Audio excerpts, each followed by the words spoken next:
ஆதி என்னும் பராபரையே, அன்பான மனோன்மணியே, சோதி என்னும் பஞ்சகர்த்தாலே, சொற்பெரிய கரிமகனே, தேது நீக்கும் கந்தவளே, திருத்துகின்ற குருநாதர்களே, 18 சித்தர்களே, பண்பான பரமசிவமே, ஓதிய ஜோதிடங்கள் உரைப்பதற்கு நாதவிந்து வடிவாக நல்ல துணை ஆவீரே. உலகில் உள்ள தமிழ் பேசும் அனைத்து நாள் உள்ளங்களுக்கும் மற்றும் ஜோதிட சான்றோர்களுக்கும் மூத்தோர்களுக்கும் ஆர்வலருக்கும் மற்றும் காணொலியை காணும் உங்களுக்கும் ஆஸ்வராஜின் இனிய நல்வணக்கங்கள்.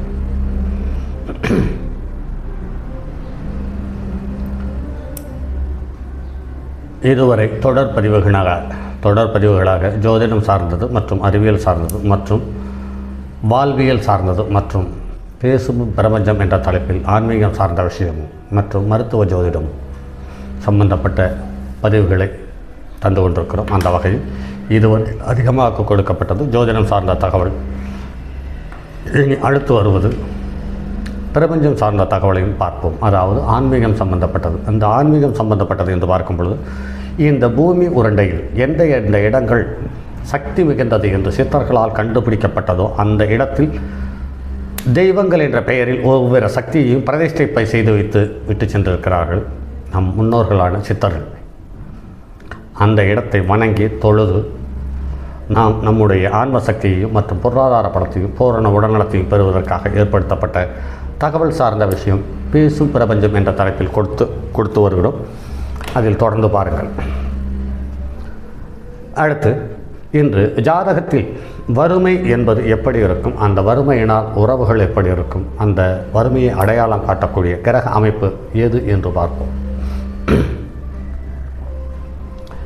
லக்கணத்துக்கு 2ஆம் இடத்துக்காரனும் 10ஆம் இடத்துக்காரனும் 6ஆம் இடத்துக்காரனும் பலம் பெற்றிருக்கு. 11ஆம் இடத்துக்குரிய நீச்சம் பெற்றிருக்கும் பட்சத்தில் அவனுக்கு பொருளாதாரத்தில் பற்றாக்குறையும் சங்கடங்களும் சிரமங்களும் உருவாகிறது என்பதை கருத்தில் கொள்ள வேண்டியதாக இருக்கிறது. அடுத்து, லக்கணத்துக்கு 2க்குரியவன் என்ற சொல்லக்கூடிய தனஸ்தானாதிபதி லக்கணத்தில் நிற்க, லக்னாதிபதி லக்கணத்திலேயும் இருக்க, 9க்குரியவன் தனது ஸ்தானத்துக்கு 12ஆம் இடமான 8ஆம் இடத்தில் இருக்க, 8க்குரியவனால் பார்க்க பெற, 11க்குரிய லாபஸ்தானாதிபதி என்பவன் தனது ஸ்தானத்துக்கு 12இல் நிற்க, அதாவது லக்கணத்துக்கு 10ஆம் இடத்தில் நிற்க, 10ஆம் இடத்துக்குரிய கிரகத்தினுடைய தன்மையை பார்க்க இவர்கள் தொழில் செய்கிறார்கள், வாழ்நாள் முழுவதும் பொருளாதார பற்றாக்குறையோடு வாழ்கிறார்கள் என்பதை நடைமுறையில் காண முடிகிறது.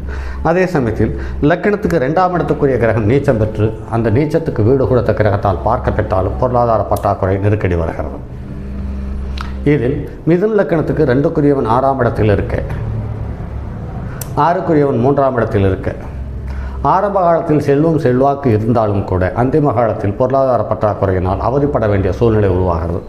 அதாவது அன்றாட மருத்துவ செலவுக்கு கூட நெருக்கடியை சந்திக்கக்கூடிய சூழ்நிலையாக இருக்கிறது. இப்படி ஒரு ஸ்தானத்துக்குரிய கிரகம் தனது ஸ்தானத்துக்கு 12இல் அமர்ந்து 12க்குரியவனால் பார்க்க பெற,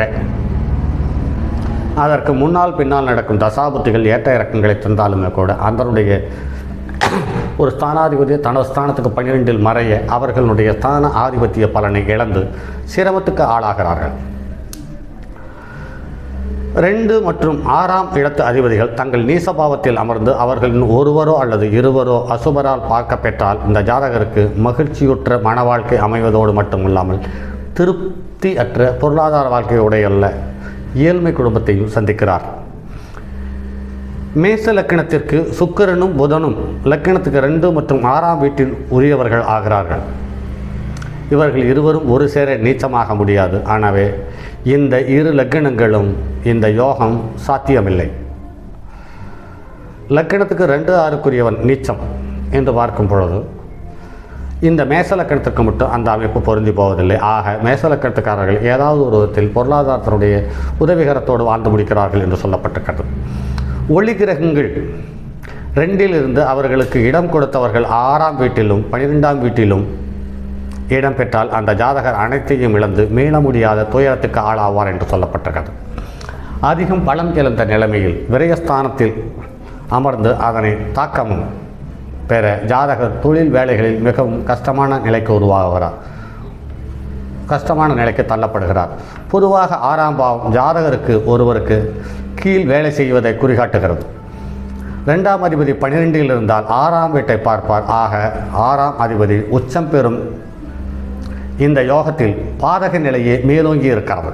இந்த யோகத்தில் அவர் சுதந்திரமாக உச்சமானால் சாதக நிலை ஏற்படுகிறது. பலமிழந்த நிலையில் ஆறாம் இடத்து அதிபதியின் மீதான 2ஆம் அதிபதியின் தாக்கம் கஷ்டங்களை குறைக்கும். மேச லக்கணத்திற்கு இந்த யோகம் வராது. லக்கண அதிபதி மற்றும் விரையாதிபதி ராகுவுடன் இணைந்து விரயபாவத்தில் நிற்க அல்லது தொடர்பு பெற இவர்களுக்கு பொருளாதாரம் சேராது. சேர்ந்தாலும் ஒரு காலகட்டத்தில் இழந்து தனியாளாக தவிக்கும் சூழ்நிலை உருவாக்கி விடுகிறது. 2ஆம் அதிபதியும் சந்திரனும் இணைந்து செவ்வாய்க்கு திரிகோணத்தில் அமர்ந்து லக்னாதிபதி பலமிழந்து 8ஆம் அதிபதியுடன் இணைந்து ஜாதகருக்கு தங்களுடைய உடலை மறைத்து உடுக்க ஒரு துணியும் கிடைக்காமல் போய்விடுகிறது. லக்னத்தில்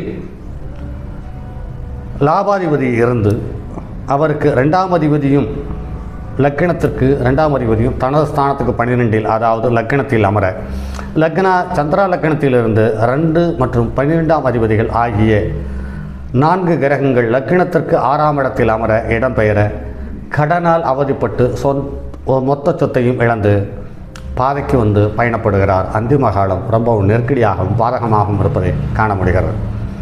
மறைவு ஸ்தானங்களான 6, 8, 12ஆம் இடங்களில் லக்னாதிபதியும் நின்று 9க்குரியவனும் நின்று 11க்குரியவனும் நின்று இந்த 6க்குரியவனுடைய பார்வையோ அல்லது நட்சத்திரனுடைய சார பரிவர்த்தனையோ பெற்றிருக்கும் பட்சத்தில் பொருளாதாரம் வருவது போல் காட்சியளிக்கிறது. ஒரு காலகட்டத்தில் இந்த பொருளாதாரம் அனைத்தும் கண்ணுக்கு தெரிய இழந்து ஏழ்மையான வறுமை நிலைக்கு ஆளாகிறார்கள் என்று சொல்லப்பட்டிருக்கிறது. ஆக வறுமையும் கொடுமையும் 2ஆம் இடத்துக்காரனும் 6ஆம் இடத்துக்காரனும் 8ஆம் இடத்துக்காரனும் 12ஆம் இடத்துக்காரனும் அவர்களுடைய சதவிகிதத்துக்கு தகுந்த போல் அந்த மனிதனுக்கு பரிசாக தருகிறார்கள் என்பதை காண முடிகிறது. இதில் ரிஷப லக்கினத்திற்கு 8ஆம் இடத்துக்காரனும் 6ஆம் இடத்துக்காரனும் கடுமையான பாதிப்பை தருகிறார்கள் என்பதை பார்க்க முடிகிறது. அதே சமயத்தில் விருச்சிக லக்கினத்துக்காரர்களுக்கு செவ்வாயும் புதனும் கடுமையான தொந்தரவுகளை நெருக்கடியும் தருகிறார்கள் என்பதை நடைமுறையில் காண முடிகிறது. அதே சமயத்தில் கும்ப லக்கணத்துக்கு 6க்குரியவன் சந்திரன் 12இல் தன்னுடைய சுய சாரத்தில் அமர்ந்து அதாவது திருவோண நட்சத்திரத்தில் அமர்ந்து அவர்களுடைய தசாபுத்தி வரும் காலம் நிரம்பவும் பலமான ஏழ்மையை சந்திக்கக்கூடிய மந்த நிலையை ஜாதகனுக்கு அடையாளம் காட்டி விடுகிறது கிரகங்கள் என்று பார்க்கும் பொழுது மிகவும் வேதனையுடன் அந்த சந்திரதேசி முழுவதும் கடக்க வேண்டிய சூழ்நிலைக்கு தள்ளப்பட்டு விடுகிறார். இப்படி ஒவ்வொரு பாவத்திற்கும் அதற்கு சம்பந்தப்பட்ட துணை பாவங்கள் உதவிகரமாக இருக்கும் பட்சத்தில் செல்வம் செல்வாக்கோடு இருக்கிறார்கள். அப்படி எல்லாவற்றில் நெருக்கம், பாதிப்பு, கடன், அவமானம், இழப்பு போன்ற விஷயங்களை சந்தித்து மனிதன் நடைபெணமாக வாழ வேண்டிய கட்டாய சூழ்நிலைக்கு தள்ளப்படுகிறார்.